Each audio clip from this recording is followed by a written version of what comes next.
Hello friends, स्वागत है आप सभी का हमारे YouTube channel exam 2.0 study channel पर। आज की इस वीडियो में हम लोग प्रैक्टिस सेट नंबर 9 को कवर करने वाले हैं, जो कि आपके बीएड प्रवेश परीक्षा 2024 के लिए काफ़ी इंपॉर्टेंट रहेगा। तो इस वीडियो में हम लोग सामान्य ज्ञान के यानी जीके जीएस के 50 इंपॉर्टेंट प्रश्नों को कवर करेंगे। तो देखते हैं कि आप लोग इसमें से कितना स्कोर कर पाते हैं। तो इसको अंत तक जरूर देखिएगा और इसी तरीके के और नए वीडियो देखने के लिए हमारे साथ जुड़े रहिएगा। तो चलिए देखते हैं आज का पहला प्रश्न क्या दिया गया है। तो आज का पहला प्रश्न यहाँ पर दिया गया है कि गेटवे ऑफ इंडिया कहाँ पर है। तो बताना है कि गेटवे ऑफ इंडिया कहाँ पर है। तो इसका करेक्ट आंसर होगा ऑप्शनों में से ऑप्शन नंबर डी यानी मुंबई। मुंबई में गेटवे ऑफ इंडिया स्थित है। अगला प्रश्न दिया गया है दूसरा नंबर की भारत में निम्नलिखित में से कौन बीमा कारोबार को नियंत्रित करता है। तो बताइए इसका करेक्ट आंसर क्या होगा। भारत में निम्नलिखित में से कौन बीमा कारोबार को नियंत्रित करता है। तो ऑप्शन में से करेक्ट आंसर होगा ऑप्शन नंबर डी यानी IRDA। अगला प्रश्न देखते हैं तीसरा नंबर की लोकसभा अध्यक्ष अपना त्यागपत्र किसे संबोधित करते हुए देता है।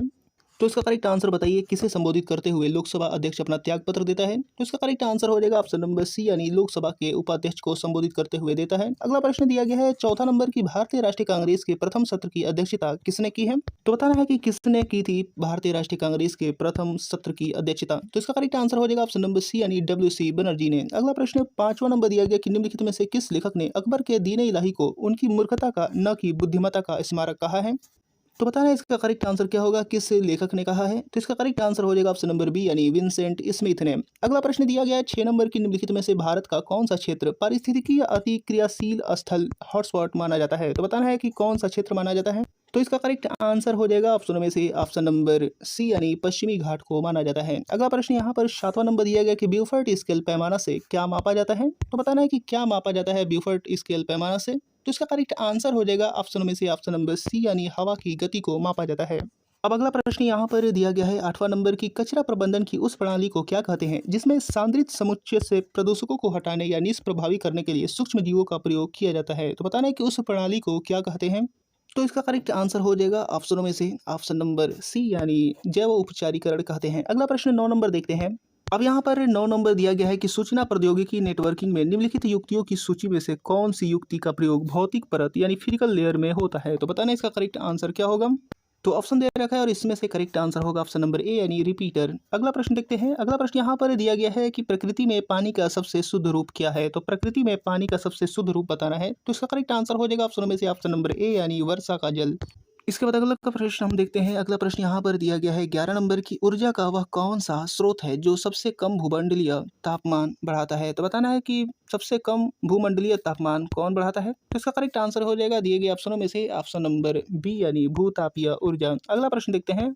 अब अगला प्रश्न यहाँ पर दिया गया है 12 नंबर की तारामंडल सप्तऋषि को पश्चिम निवासी किस नाम से जानते हैं। आपको बताना है कि किस नाम से जानते हैं तारामंडल सप्तऋषि को। तो इसका करेक्ट आंसर हो जाएगा दिए गए ऑप्शन में से ऑप्शन नंबर सी यानी बिग डीपर को नाम से जानते हैं।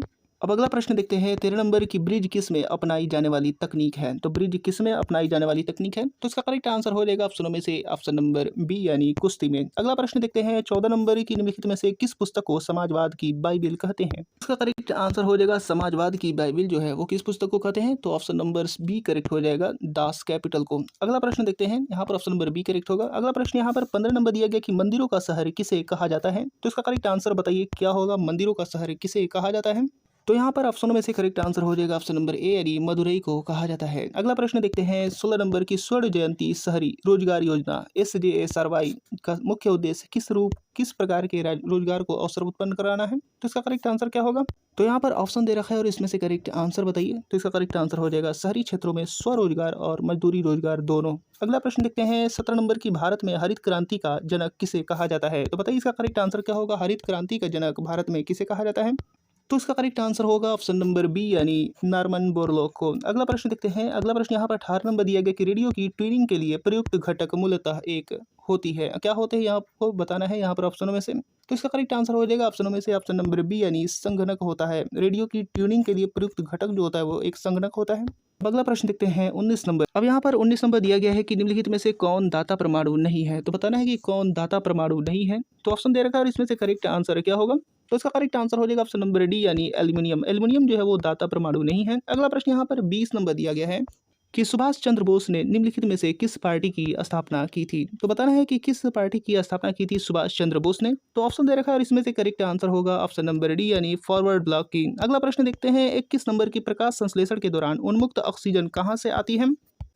तो इसका करेक्ट आंसर हो जाएगा दिए गए ऑप्शनों में से ऑप्शन नंबर ए यानी पानी से आती है। अगला प्रश्न है 22 नंबर दिया गया कि भारत में 1936 में स्थापित प्रथम राष्ट्रीय उद्यान का क्या नाम रखा गया था। तो बताना है इसका करेक्ट आंसर क्या होगा, क्या नाम रखा गया था। तो इसका करेक्ट आंसर हो जाएगा ऑप्शन नंबर सी यानी हेली राष्ट्रीय उद्यान। अगला प्रश्न देखते हैं। अगला प्रश्न यहाँ पर 23 नंबर दिया गया कि कृष्ण का वासुदेव नाम किस युग में प्रचलित हुआ। तो बताना है कि किस युग में प्रचलित हुआ कृष्ण का वासुदेव नाम। तो इसका करेक्ट आंसर होगा ऑप्शन नंबर बी यानी पाणिनि युग में। अगला प्रश्न यहाँ पर 24 नंबर दिया गया है कि सिखों का अंतिम गुरु निम्न में से कौन था। तो सिखों का अंतिम गुरु निम्न में से कौन था ये आपको बताना है। तो इसका करेक्ट आंसर हो जाएगा ऑप्शन नंबर सी यानी गुरु गोविंद सिंह। अगला प्रश्न 25 नंबर दिया गया कि किस दर पर भारतीय रिजर्व बैंक वाणिज्य बैंकों से धन उधार लेता है। तो बताना है इसका करेक्ट आंसर क्या होगा। तो इसका करेक्ट आंसर हो जाएगा ऑप्शन में से ऑप्शन नंबर सी यानी रिवर्स रेपो दर पर। ऑप्शन नंबर सी यहाँ पर करेक्ट हो जाएगा। अगला प्रश्न देखते हैं 26 नंबर की भारत का उपराष्ट्रपति बनने के लिए न्यूनतम आयु कितनी होनी चाहिए। तो बताना है कि कितनी होनी चाहिए उपराष्ट्रपति बनने के लिए। तो इसका करेक्ट आंसर हो जाएगा ऑप्शनों में से ऑप्शन नंबर बी यानी 35 वर्ष। अब अगला प्रश्न हम देखते हैं 27 नंबर की निम्नलिखित में से कौन सा न्यायिक आदेश उच्च न्यायालय तथा उच्चतम न्यायालय द्वारा किसी व्यक्ति को किसी सार्वजनिक कार्यालय पर अधिकार करने से रोकने के लिए जारी किया जाता है। तो बताना है कि कौन सा न्यायिक आदेश है। तो ऑप्शन देख लेते हैं पहले। तो यहाँ पर ऑप्शन दे रखा है और इसमें से करेक्ट आंसर हो जाएगा अधिकार परीक्षा। अगला प्रश्न देखते हैं 28 नंबर की चंद्रगुप्त मौर्य का पुत्र कौन था। तो बताइए इसका करेक्ट आंसर क्या होगा। तो इसका करेक्ट आंसर हो जाएगा ऑप्शन नंबर ए यानी बिंदुसार था। अब अगला प्रश्न देखते हैं 29 नंबर की भारत में तुगलक वंश के बाद कौन सा वंश शासन में आया है। तो बताना है इसका करेक्ट आंसर क्या होगा। तुगलक वंश के बाद कौन सा वंश शासन में आया। तो इसका करेक्ट आंसर हो जाएगा ऑप्शन नंबर डी यानी सैयद वंश। अगला प्रश्न 30 नंबर दिया गया कि किस ग्रह को बौना ग्रह माना जाता है। तो बताइए इसका करेक्ट आंसर क्या होगा, किस ग्रह को बौना ग्रह माना जाता है। तो इसका करेक्ट आंसर हो जाएगा ऑप्शन नंबर सी यानी प्लूटो को। अगला प्रश्न दिया गया है 31 नंबर की बलुआ पत्थर किस प्रकार की चट्टान है। तो बताइए इसका करेक्ट आंसर क्या होगा।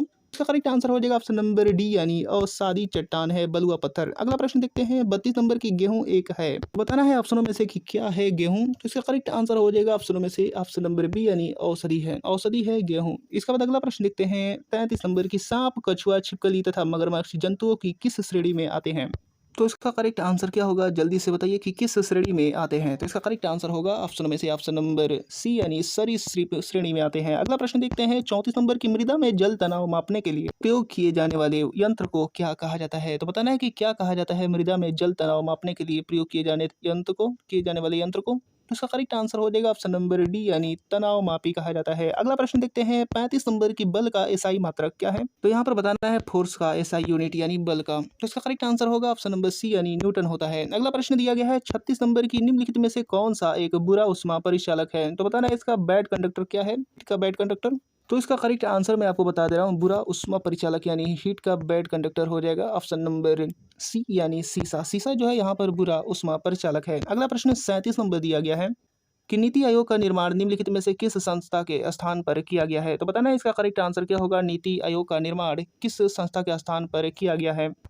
तो इसका करेक्ट आंसर हो जाएगा ऑप्शन में से ऑप्शन नंबर ए यानी योजना आयोग के स्थान पर किया गया है नीति आयोग का निर्माण। अगला प्रश्न देखते हैं 38 नंबर। और दोस्तों ये वीडियो आपको पसंद आ रहा है तो इसको लाइक जरूर करते रहिएगा और चैनल को अभी तक सब्सक्राइब नहीं किया है तो चैनल को सब्सक्राइब करके बेल आइकन बटन भी दबा दीजिएगा। तो यहाँ पर 38 नंबर दिया गया है कि पहली काम करने वाली लेजर का आविष्कार किसने किया था। तो पहली काम करने वाली लेजर का आविष्कार किसने किया था ये बताना है। तो इसका करेक्ट आंसर हो जाएगा ऑप्शन नंबर सी यानी टी.एच. मैमन ने किया था। अगला प्रश्न 39 नंबर दिया गया है कि द सेल आउट नामक पुस्तक के लेखक कौन है।